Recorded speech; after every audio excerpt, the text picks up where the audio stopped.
ഇപ്പോൾ നമുക്ക് നേതാക്കളെ അടക്കം ദൃശ്യങ്ങൾ കാണാമെന്ന് ഞാൻ കരുതുന്നു. അവരടക്കം വലിയ പ്രതിഷേധത്തിലേക്ക് പോയിട്ടുണ്ട്. അതേസമയം നേതാക്കൾ കൂടുതൽ അകത്തേക്ക് പോകാതിരിക്കാൻ പോലീസ് അവിടെ തടയാൻ ശ്രമിക്കുകയും അവർ ഇപ്പോൾ ഇവിടെ കുത്തിയിരുന്നുകൊണ്ടുള്ള പ്രതിഷേധം തുടരുന്നുണ്ട്. കൂടുതൽ അകത്തേക്ക് യഥാർത്ഥത്തിൽ പ്രവേശിച്ചിട്ടില്ല.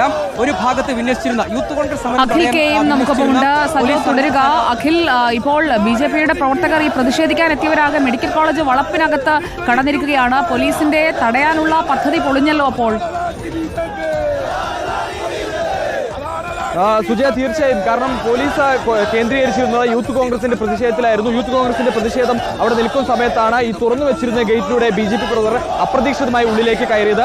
ഇത് പോലീസിന്റെ കണക്കൂട്ടലുകൾക്ക് അപ്പുറത്തായിരുന്നു. ഉടൻ തന്നെ അവിടെ നിന്നുള്ള എല്ലാ പോലീസുകാരും ഈ പ്രവർത്തകരെ തടയാൻ ശ്രമിച്ചെങ്കിലും സാധിച്ചില്ല. പിന്നീട് ഈ ബി.ജെ.പി പ്രവർത്തകർ ഇപ്പോൾ ഈ ഒ.പി ബ്ലോക്കിന് മുൻപിൽ കുത്തിയിരുന്ന് പ്രതിഷേധിക്കുക. അതായത് മെഡിക്കൽ കോളേജിനുള്ളിലേക്ക് തന്നെ പ്രവർത്തകർ പൂർണ്ണമായും കടന്നിരിക്കുന്നു. അവരൊക്കെ ഈ കറുത്ത ബാൻഡുകളടക്കം അണിഞ്ഞുകൊണ്ടാണ് ഈ ഇത്തരത്തിൽ പ്രതിഷേധത്തിലേക്ക് എത്തുന്നത്. പ്രവർത്തകർ ഇതിനു മുമ്പിൽ കുത്തിയിരുന്നുകൊണ്ടുള്ള മുദ്രാവാക്യം വിളിച്ചുകൊണ്ടും ആരോഗ്യമന്ത്രി വീണ ജോർജിനെതിരെയും ഒപ്പം തന്നെ മുഖ്യമന്ത്രിക്കെതിരെയും മന്ത്രി വി എൻ വാസവനെതിരെയും ഒക്കെ തന്നെയുള്ള മുദ്രാവാക്യങ്ങളാണ് പുറത്ത് വിളിച്ചുകൊണ്ടാണ് പ്രതിഷേധിക്കുന്നത്. പോലീസിന് ഒന്നും ചെയ്യാൻ കഴിയാത്ത ഒരു സാഹചര്യത്തിലെ കാര്യങ്ങൾ പോയിരിക്കുന്നതാണ്. അത് കൃത്യമായി തന്നെ പോലീസിന് നിർദ്ദേശമുണ്ട്.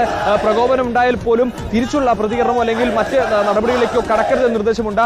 അതുകൊണ്ട് തന്നെ പ്രവർത്തകരെ ഒരു പരിധിക്കപ്പുറത്തേക്ക് പ്രവർത്തകരെ തടയാനോ അല്ലെങ്കിൽ അവരെ നിയന്ത്രിക്കാനോ പോലീസിന് കഴിയാത്ത ഒരു സാഹചര്യമുണ്ട്.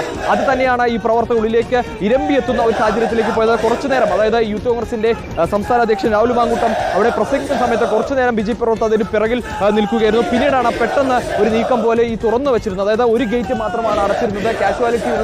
കാഷ്വാലിറ്റിയിലേക്ക് അടക്കം വാഹനങ്ങൾ വരുന്ന ഒരു പാതയാണ്. അപ്പോൾ അത് അടച്ചിടുന്നത് പോലീസിനും ബുദ്ധിമുട്ടായിരുന്നു. അതുകൊണ്ട് തന്നെയാണ് ഈ പ്രവർത്തിക്കാത്ത ഒരു കവാടത്തിന്റെ ഒരു ഭാഗമുണ്ട്. ആ ഭാഗത്തായിരുന്നു ബാരിക്കേഡുകൾ വെച്ച.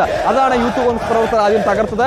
ആ തകർത്തതിന് ശേഷമാണ് പിന്നീടാണ് അതിന് പിന്നാലെയാണ് യൂത്ത് കോൺഗ്രസ് ഈ ബി.ജെ.പിയുടെ മാർച്ച് എത്തിയത്. യൂത്ത് കോൺഗ്രസ് മാർച്ച് എത്തിയതിന് പിന്നാലെ യൂത്ത് കോൺഗ്രസിന്റെ മാർച്ച് ഇവിടേക്ക് അതിനുശേഷം ബി.ജെ.പിയുടെ മാർച്ച് വന്നു. ആ മാർച്ചാണ് പിന്നീട് ഈ മറുവശത്ത്, അതായത് തുറന്നു വെച്ചിരുന്ന ഈ കവാടത്തിലൂടെ ഈ ഉള്ളിലേക്ക് വരികയും പിന്നീട് അത് ഒ.പി ബ്ലോക്ക് വരെ എത്തുകയും ചെയ്ത് ഈ ഒ.പി ബ്ലോക്കിലേക്ക് ഈ മാർച്ച്, അതായത് ഒ.പി ബ്ലോക്കിലേക്ക് കയറിയ മാർച്ച് ഇപ്പോൾ ഒ.പി ബ്ലോക്കിന് മുൻപിൽ കുത്തിയിരുന്ന് പ്രതിഷേധിക്കുകയാണ്. നമുക്ക് ഈ കാണാൻ സാധിക്കും. ആ സമയത്ത് ഇതുവഴിയൊക്കെ തന്നെ വാഹനങ്ങൾ, നിരവധി വാഹനങ്ങളൊക്കെ തന്നെ ഹോസ്പിറ്റൽ ആവശ്യങ്ങൾക്കായി എത്തുന്ന വാഹനങ്ങളൊക്കെ തന്നെ ആകാശ ദൃശ്യങ്ങളടക്കം നമുക്കിപ്പോൾ വ്യക്തമായി കാണാം. അഖിൽ കെ, നോക്കാം.